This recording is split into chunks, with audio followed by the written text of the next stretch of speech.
Chosen Path, the Jerry McNeal series, Book 4. Join Jerry McNeal and his ghostly K-9 partner as they put their gifts to good use. Written by Sherry A. Burton. Narrated by Bethanne Reid. Chapter 1.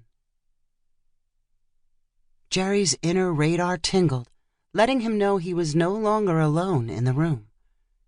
Gunter tilted his head toward the far wall and wagged his tail. At least whoever had joined them appeared to be friendly.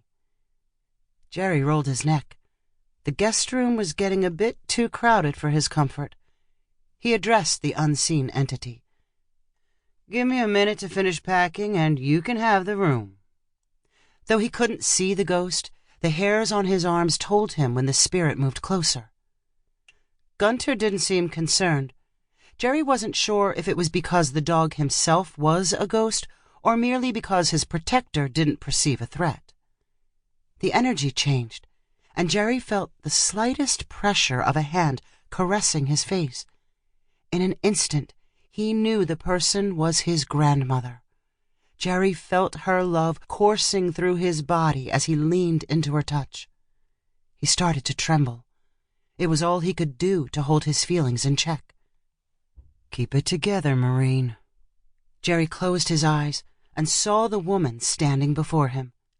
She looked just as he remembered, with heavy wrinkles and eyes that looked as if they could see his every thought. She was staring at him, her aged face creased with concern. Jerry swallowed as tears trickled down his cheeks. "I've missed you so much, Granny." She moved her lips, but Jerry couldn't hear her words. "I know you are here, Granny. I can feel you." Keeping her hand against his cheek, she placed her forehead to his. It was something she'd done when he was little, a game of sorts where she'd send him a message and he would repeat what she'd said. As Jerry's abilities grew, he found they no longer had to be touching for him to receive her messages. He'd never told anyone they could speak without words. Until this moment, he'd completely forgotten they could communicate this way. "You need to go home, Jerry. She needs your help."